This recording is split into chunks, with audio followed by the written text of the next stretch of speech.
Thank you, Daniel. Well, let me start out by saying what a fantastic honor it is for me to be here up on this panel with Minister Paniatopoulos, alternate Minister Mavroyotis, with Minister Christodoulidis, Minister Dimitrov, Admiral Apostolakis.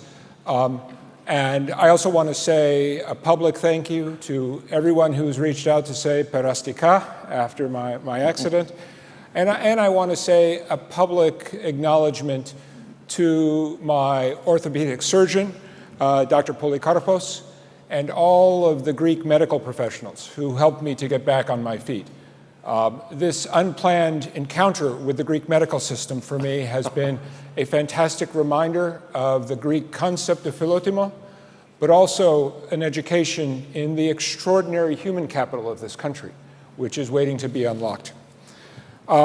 Minister Dendias, of course, has a very good reason not to be with us this morning.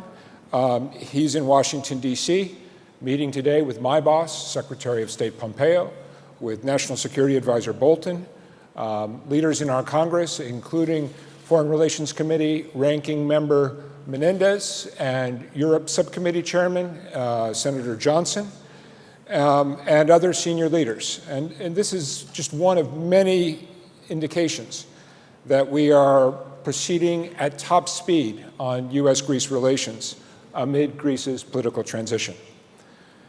Given the theme of this year's conference and this idea of uncertainty and indecisiveness in Europe, I also want to congratulate the Greek people, Prime Minister Mitsotakis and his cabinet on the elections, which demonstrated the resilience of Greek institutions and democratic values through a decade of unprecedented financial strain and external uncertainty. Last week, we witnessed a seamless transition from the Tsipras administration, which did so much good work to help Greece strengthen its ties with America, to the Mitsotakis government, the first to lead Greece in the post-bailout era. Greece has persevered through immense challenges while maintaining its democracy, rejecting extremism, and now paving the way for further economic growth. Importantly for my government, Greece has also transformed from being a source of problems to a source of solutions for the strategically important region of the Eastern Mediterranean. Greece is a pillar of stability in a difficult region and a country that shares key strategic goals with the United States across a 270-degree arc of challenges, from the Western Balkans to the Black Sea, the Eastern Mediterranean, and the Levant. The congratulatory calls from President Trump and Vice President Pence to Prime Minister Mitsotakis, Minister Dendias's light-speed engagement with his American counterparts, the support for our agenda going forward that I heard last week on a telephone call with Secretary of Commerce Ross, and my extremely positive first formal bilateral meeting with Defense Minister Paniatopoulos, as well as the warm congressional welcome for the new government, show that U.S.-Greece relations are on the best possible footing. The United States looks forward now to working with Prime Minister Mitsotakis and his team to take our already excellent bilateral relations to the next level. We're excited to build on the 2018 strategic dialogue to future-proof the gains in the U.S.-Greece alliance, especially on energy, bilateral trade, defense, regional stability, and people-to-people ties. I've spoken with several of the new ministers to discuss areas where we can increase cooperation, and I'm encouraged by their desire to act quickly and decisively to deepen our ties and aid Greece on its path to economic recovery and growth. Together, we're looking forward to major events in the months ahead, like the Delphi Forum Kathimerini Conference in Washington in November, another round of the Greece-Israel-Cyprus 3+1, and the next strategic dialogue here in Athens. This transition in Greece comes at a particularly important moment when renewed great power competition is testing Greece's regional role.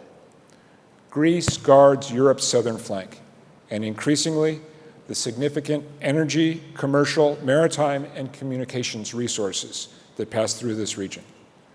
We believe that U.S.-Greece cooperation on all fronts, and especially on defense and security, will only enhance Greece's ability to promote peace and stability in the Balkans and Eastern Mediterranean. So we applaud Greek leadership in strengthening ties with neighbors, especially through ongoing collaborations, like the Greece-Israel-Cyprus trilateral, which has such important implications for regional energy and defense cooperation. The U.S. strongly supports the trilateral and plans to build on Secretary Pompeo's participation in the 3+1 leaders meeting in Jerusalem last March.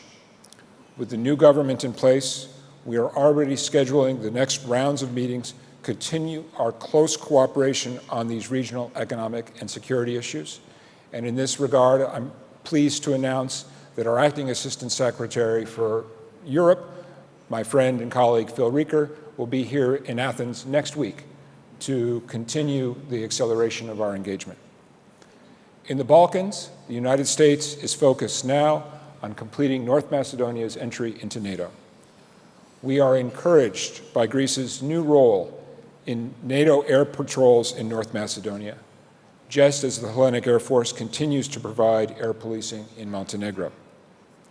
The Thessaloniki International Fair in September, the Thessaloniki Summit in November, the AmCham's Regional Energy Conference in Thessaloniki will provide opportunities to deepen business ties from Greek Macedonia to the Balkans and to leverage Greece's capacity to help all its Balkan neighbors, and North Macedonia in particular, to continue progress towards European and Euro-Atlantic institutions. We also commend Greece on its efforts to stabilize the relationship with Turkey, beginning with the recent talks on confidence-building measures. The U.S. sees eye to eye with Greece on this issue. No one can afford an accident or any other incident that might lead to conflict between NATO allies in the Aegean. And that is why the State Department has been so clear in calling on Turkey to refrain from actions that increase tensions. In this context, it was an encouraging sign that President Erdogan was the first foreign leader to reach out to Prime Minister Mitsotakis after his election. You all will have seen the State Department's July 9th statement urging Turkey to halt its repeated attempts to conduct drilling operations in the waters off Cyprus. Our goal is to stop provocative actions and increase dialogue among regional neighbors in order to promote greater stability and shared economic prosperity. We want energy to be a driver of economic opportunity, including with projects like the TAP pipeline and Greece's new offshore exploration agreement with Hellenic Petroleum, Total, and ExxonMobil. Minister Dendias has indicated that Prime Minister Mitsotakis will seek the broadest possible consensus on foreign policy issues. And on that note, I particularly admire the change of administration at the Ministry of Foreign Affairs, where Minister Dendias and outgoing Minister Katrougalos provided all democracies with a model for a peaceful and dignified handover. And in terms of U.S.-Greece relations, we fully anticipate continued broad political support in Greece for advancing our alliance. Of course, the U.S. also appreciates Greece's commitment to maintain its 2% of GDP defense expenditure to meet the NATO benchmark for defense spending. In this regard, I would be remiss not to acknowledge the central role of defense and security cooperation in the U.S.-Greece relationship going forward, and also to acknowledge the presence here of Admiral Apostolakis, who played such an instrumental role over several years as Chief of Defense and later as Minister in helping us bring our defense and security cooperation to an all-time high. Thank you. Finally, I want to add a note of thanks for Prime Minister Mitsotakis' recent decision to recognize Venezuela's interim president, Juan Guaido. We appreciate Greece's leadership on this issue, which reaffirms its status as the birthplace of our democratic values. The Balkans and Eastern Mediterranean have emerged as an important energy hub with a direct impact on Europe's energy security and diversification. Since the U.S. has a strategic interest in the energy security of our European partners and allies, we're working towards high-level U.S. participation in the July 25 Eastern Mediterranean Gas Forum in Cairo. Here, too, Greece plays a pivotal role. I hope Cairo will provide the opportunity to kick off the energy policy dialogue with the Mitsotakis administration. And based on my 3 years of conversations with Prime Minister Mitsotakis and the fact that it was New Democracy that set the transformational Trans-Adriatic pipeline in motion, I have full confidence that our excellent cooperation on these issues will only accelerate under Minister Hatzidakis, who I look forward to hearing from later this afternoon. At his handover ceremony, Minister Hatzidakis expressed the government's commitment to completing all international natural gas projects, fast-tracking hydrocarbon exploration and development, and increasing the emphasis on renewables. American companies are global leaders in all of these sectors.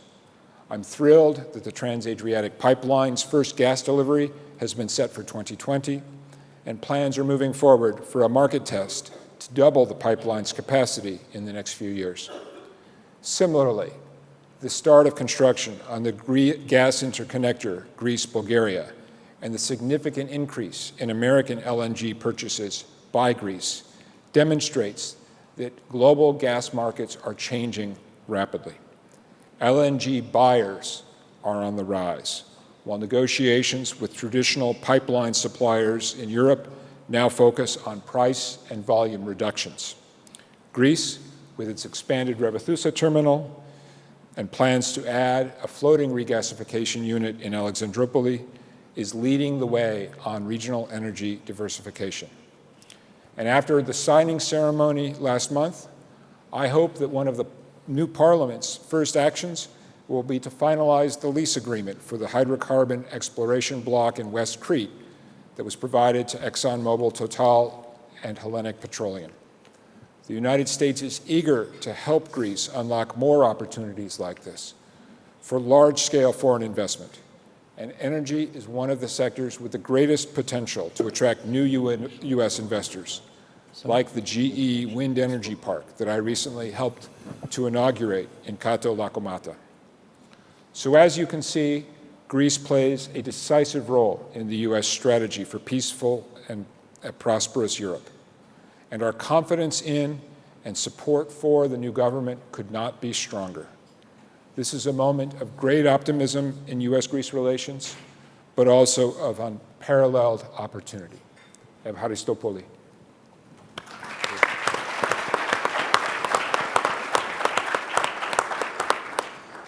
Well, Ambassador, you've given a glowing review of the state of Greek-American relations, great optimism you just talked about.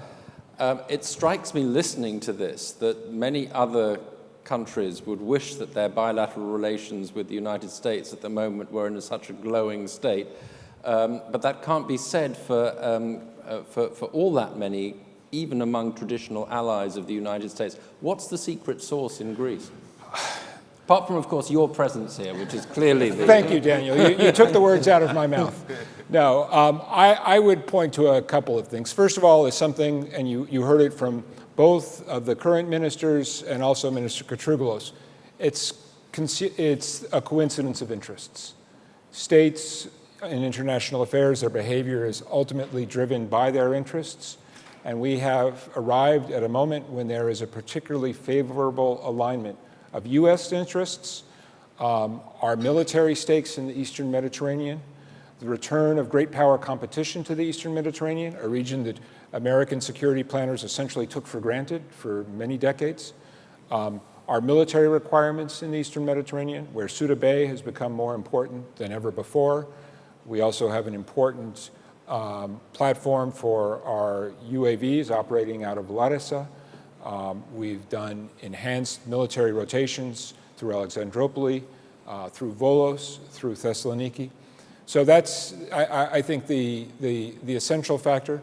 I think it's also helped by what you heard so dramatically illustrated this morning, which is a remarkable degree of continuity in Greek defense and foreign policy thinking between the major opposition and the government of the day. And then I think we're also helped by the fact, and this has always been true, but it was particularly important through the crisis years, the extraordinary people-to-people ties between our countries. My job benefits tremendously from the strong Greek-American community that was illustrated yesterday when my friend, Archbishop of North America, Elpidophoros, the new Archbishop of the Greek Orthodox Church in the U.S., visited the White House, was in the Oval Office with President Trump. It's a very good reminder of what a powerful force multiplier the diaspora can be also in the relationship. And then I would also credit personalities. Again, Minister Apostolakis deserves enormous credit for the progress we've made, but also in terms of the new government. Prime Minister Mitsotakis, somebody who has thought deeply about relations between the United States and Greece, has studied, lived, and worked in the United States, and that's true for so many of his cabinet members. So I can't take great credit myself, but what I will take some credit for is a very determined effort on the part of my embassy to capitalize on this particular moment of opportunity and to ensure that we work as hard as we possibly can to take these openings that have emerged and to use it as an opportunity to build an entirely new baseline for how our two governments work together. And on the other, I mean, if we were here today in Ankara, we would be having a different conversation, obviously, in terms of US-Turkish relations. The S-400 question has been deeply divisive. How is that affecting Greek-American relations, the response to that quite severe falling out among a NATO ally? What consequences are there? What implications are there for the Greeks aspect of this? So I want to be very careful not to get ahead of Washington on this. You saw that President Trump announced last night the end of the Turkish F-35 program. Regardless of what decisions are eventually taken under our CATSA law in terms of further sanctions, we're going to wake up the next day and the United States will have to work as hard as we possibly can to try to see that Turkey remains anchored in the West, anchored in Euro-Atlantic institutions. And I've said often that we have no stronger ally in that effort than the Hellenic Republic, because Greece, like the United States, has a very strong interest in stabilizing relations with Turkey and seeing that Turkey does not become untethered from NATO and from our shared Euro-Atlantic community. So we're going to work this one through. There is a very strong commitment on the US government to maintaining the kind of intensive dialogue that I enjoyed with Minister Apostolakis, with Minister Katrougalos, in terms of how we both see developments in the Aegean and vis-a-vis Turkey. And I am encouraged by the messages we heard from the current Greek ministers this morning as well. So we're going to continue to work together on this one, Greece and the United States, as allies, as partners, but also as countries that share a fundamental set of interests.